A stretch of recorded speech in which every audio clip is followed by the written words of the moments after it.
And today I will be introducing, let's see, I'll go ahead and share my screen. Ooh.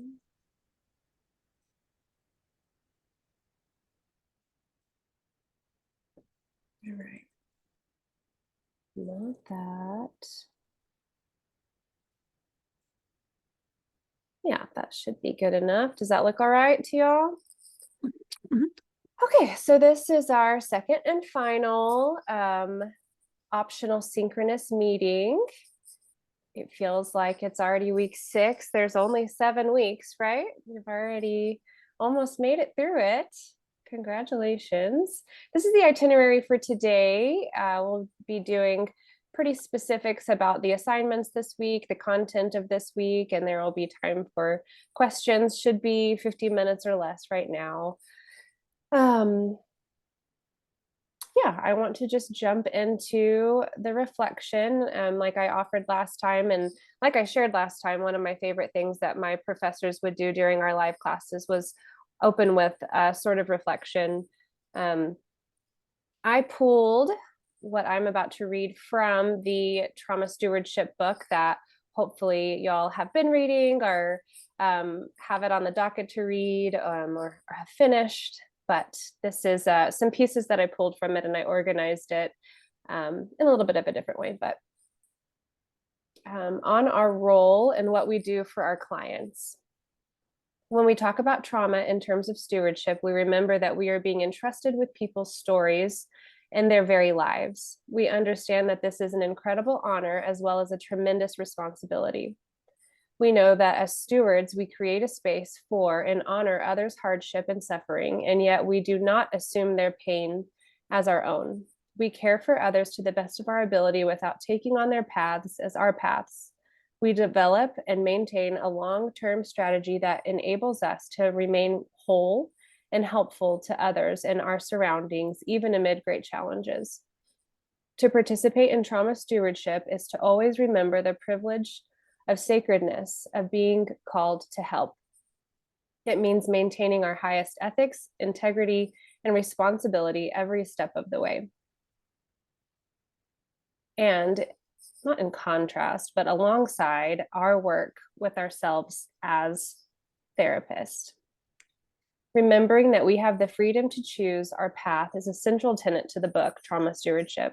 We are drawing a map that will help us navigate our way to trauma stewardship.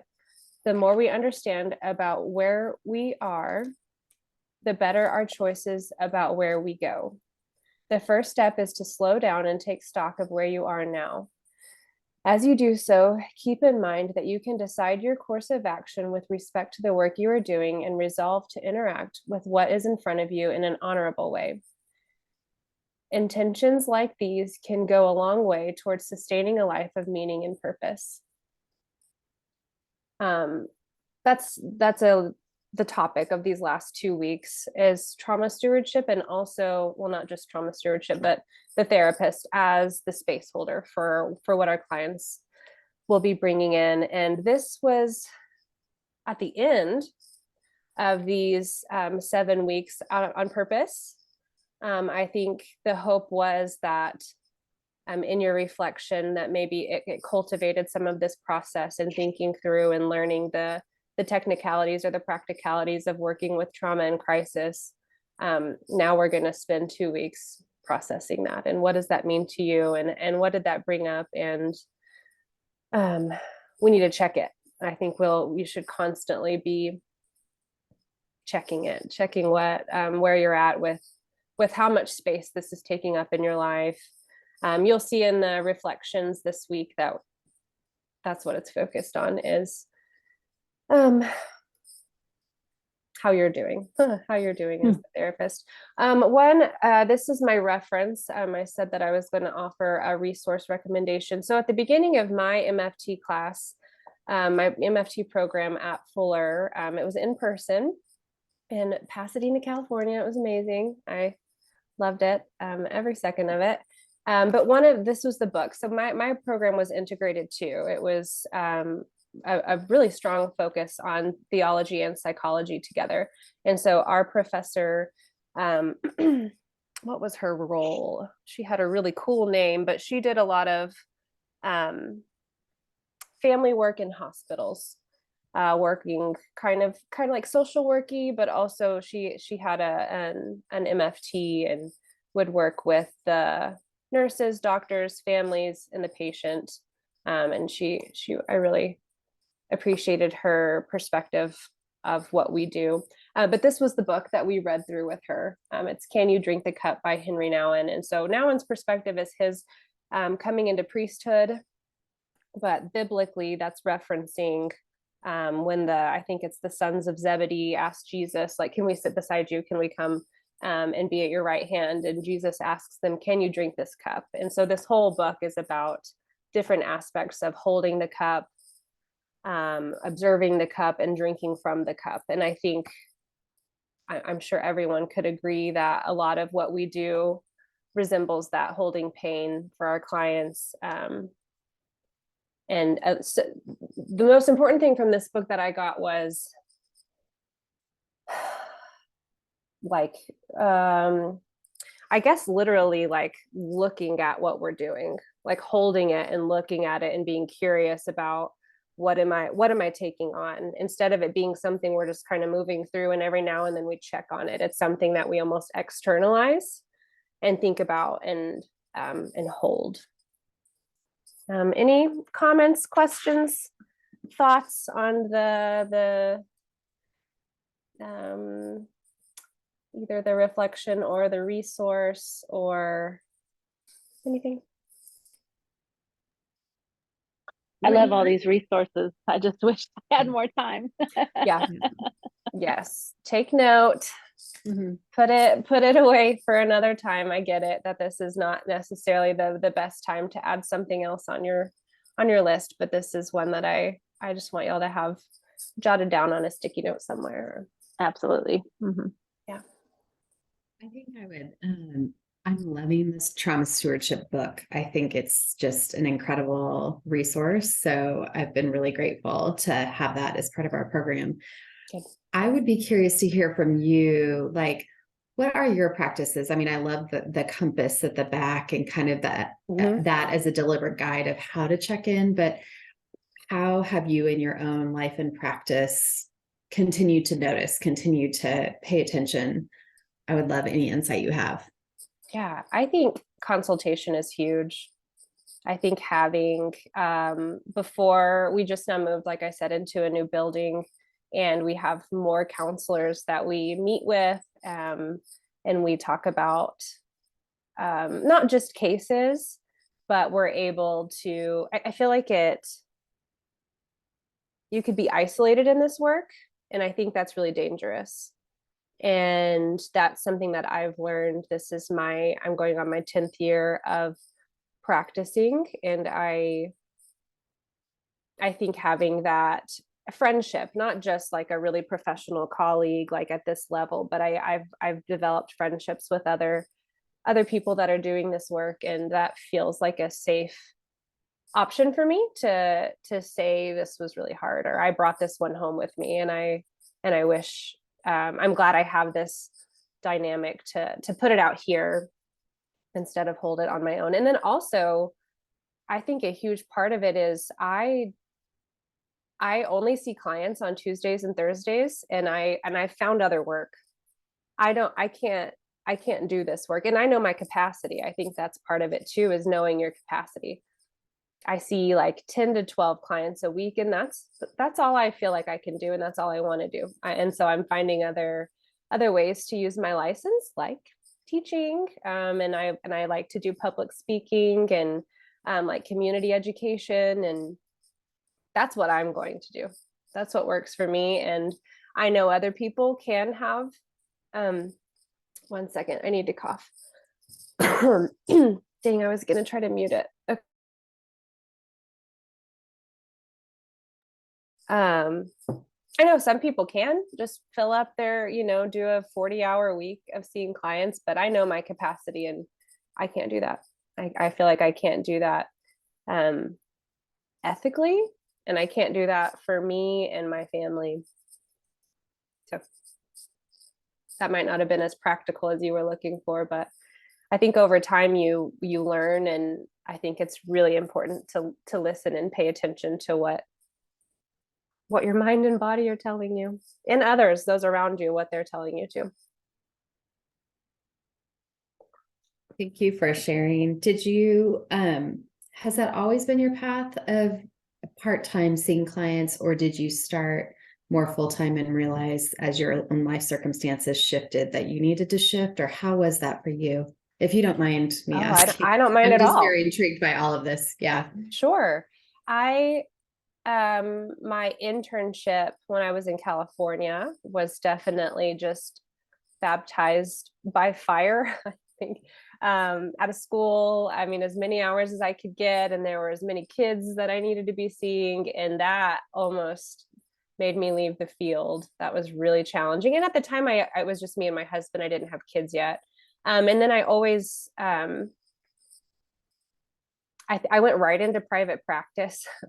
And so once I got out of the school and once I was licensed, it was really slow accumulating clients. And it's just, I was really comfortable with that. So my only experience of being overwhelmed by clients was that internship, and it felt necessary. It felt like I didn't really have other choices. What I chose once I was licensed was for my family to be a big part of how I balanced out my week. So I only worked whenever my kids were in like their Mother's Day out program.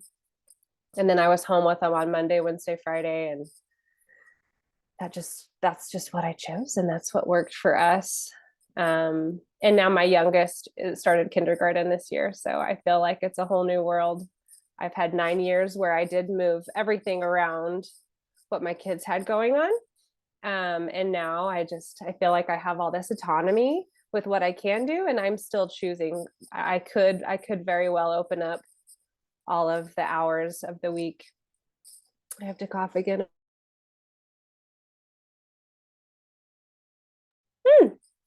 But I won't. I don't want to open up all my hours. I want to balance. Carrie, you're not seeing clients yet, right? I'm not seeing clients. I do have this, it's a great opportunity this fall to be a part of a private practice that where I am helping to lead support groups. So I'm getting to kind of just as a volunteer. So I'm dipping my toes in, but I've done a lot of thinking about kind of my own capacity and the other things in my life and how to diversify a practice, integrating writing as part of my offering as well. Right. So it's something I'm thinking about a lot, because not unlike you, I'm like, I know it's not going to be a 40-hour thing for me. I just don't think I have the capacity for that. And it would not, it wouldn't serve anyone. So it's good. Yeah. So it's just helpful to hear from others. I think, as women, we hold a lot of roles, and honoring that process, it feels so necessary. Yeah, there it feels like there's pressure to be able, well, I could do it, so maybe I should. But I think like this book is still a great example, like observing and looking at it and really considering externalizing what we have in front of us is important to consider it all. I have some other colleagues that also do assessments, and that's a way that they balance. Because I know it's a privilege that I got to choose to work part-time, that financially that was an option for my family. But I have other people that I work with that choose to do assessments, and they feel like that is less of the load of taking on what our clients are bringing in. Assessing feels a little lighter. Premarital work is usually lighter. I think if you could get into where you could be a supervisor, I know that's down the road for a while from you, but that also is something that other colleagues do to not feel like we're just sinking into our therapy chairs all the time. Okay. Next, I was just going to do a little bit more reflecting on the trauma stewardship book. There was also the TED Talk that was an option. Laura reflected a lot on the book in that TED Talk. Just if there's a different way that you prefer to learn, she does kind of summarize in that 16 minutes what was in her whole book. So yeah, we'll focus on the effects of trauma on the therapist. Yeah, this is just the introduction. After week 6, you should be able to describe the concept of trauma stewardship, identify trauma exposure responses, and summarize the 5 directions toward trauma stewardship. Both of the discussion questions this week are on, let's see, Vandernoot's book, and they're more reflection. And then also the first assignment. Oh my goodness, I have to cough again. It's interesting, as I've gone through and done a weekly recording for this class, I've been like, it feels like I'm noting how long I've been sick. It's pretty strange to have like oh, I did a video and I was apologizing for this 4 weeks ago. What is going on? But so assignment 1 is the cinema therapy. You pick a movie and you watch it. And this is the criteria for the 5 to 6 page paper that you'll write. In this, I wanted to also offer a little bit of direction, a little bit of feedback from papers. I want you to not be afraid to use, especially in treatment plan sections, even within APA, to do headings and subheadings and bullet points for certain criteria. That fits in APA, and I think that is an important part of treatment planning for anyone that this is part of this assignment. But I know the last few weeks we've had assignments where you were doing a treatment plan or some type of a crisis intervention plan. Yeah, so you'll take a character. Do either of you know which movie you're watching, or did you already watch the movie? Yeah. What did you pick, Linda? I picked The Impossible. Oh, nice. Yeah, it was Okay. interesting. Yeah. All right. So you'll take one of the characters. Usually there's one main character in each movie that you'll pull from. It shouldn't be hard to choose which character in the movie you'll watch, and then you'll create a treatment plan,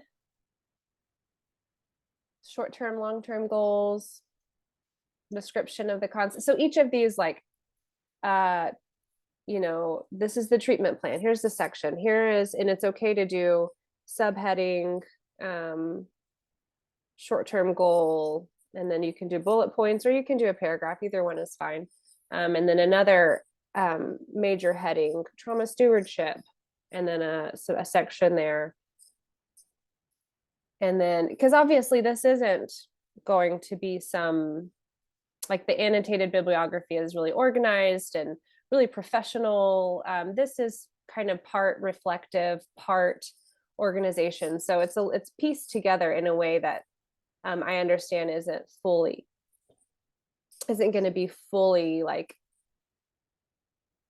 what's the word I'm looking for? I don't know. You're going to do different organization in different parts. Like the treatment plan might feel, go ahead. Are you, since that the next bullet point, the ways in which you may experience your own trauma, does that give us, are we cool with using you and I and first person on that section? Yes. Yeah, I know that I think that's what I'm trying to explain. Like, it feels like it might be like you're doing an assessment or you're doing a treatment plan. And then it's almost like there's this second half of the paper, or maybe there's just this one little chunk of the paper where you do a little bit of reflecting, ways in which you may experience your own trauma responses, which you could say, like, therapist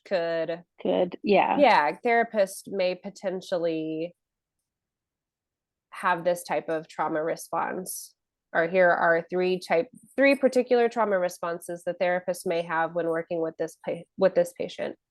So I guess you could keep it.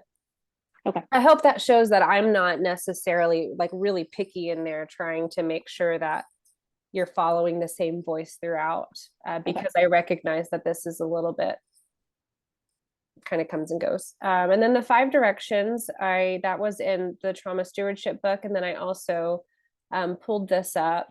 This is one I got from Google. She had a little bit different one at the beginning of the paper, but I thought this was helpful. I like her creation. Any questions or thoughts on that first assignment? Or I know I usually just not glaze over, kind of assume that the discussion questions are self-explanatory, but if there are certain questions over the discussion questions or this first assignment.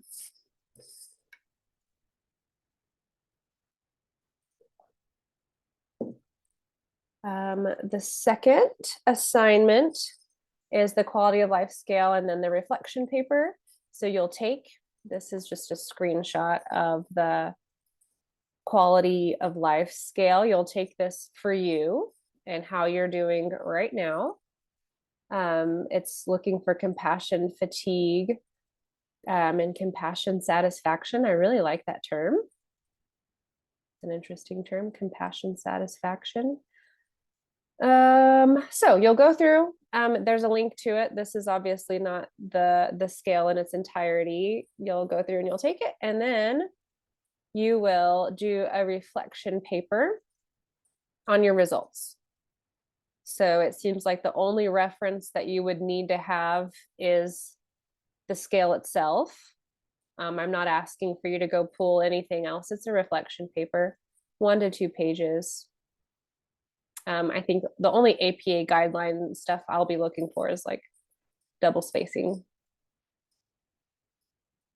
Yeah. Any questions on that?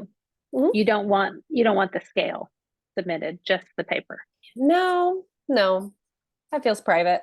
I mean, Okay. you'll be reflecting on if your score was low or average, describe blah, blah, blah, if your score is high. So you'll be reporting like, yeah, my score was high. And so no, I don't need to see it. That's a good question. Okay. I mean, you'll share it. That's part of it. Like list your scores on each of the subscales. So you'll share those 3 subscales, but it's just a number.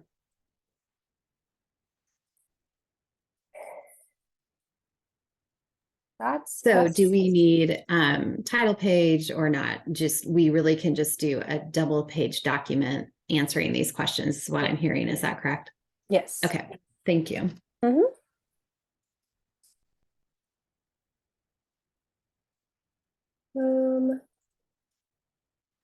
Any other thoughts, questions? I know my last one, I kind of prepared a lot to present and it felt like extra information, and maybe right now that just doesn't feel like what you'll have time for. And so I wanted to keep it neat. The head of my program at Fuller has a military background and he still kind of comes and goes. And so he was always really clear about, I'm doing this for you. We're keeping it condensed. I can't even remember the term that he used, but he would, I want to honor y'all's time, even though I don't have a military background. I want to make sure that I'm not wasting any of your precious time.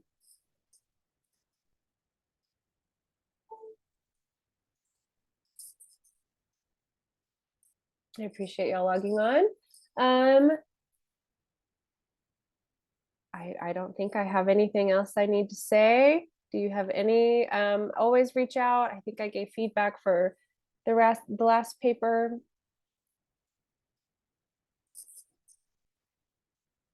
So just for this assignment, you have treatment plans. Is that we're supposed to use like a trauma model, or is it we're going back to like a solution focused kind of model? Well,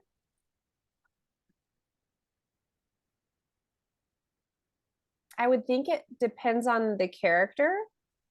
If it's someone that it seems like we're going to be focusing on the trauma, if they're coming in and they're immediately, it depends on the function that they're coming in, the function level. But I would assume, that's a good question. Obviously, I hope that you're hearing in my response that I don't have a specific thing that I'm requiring you to do. Mhm. So it feels interpretable. It feels like I don't want anything more than 6 pages. So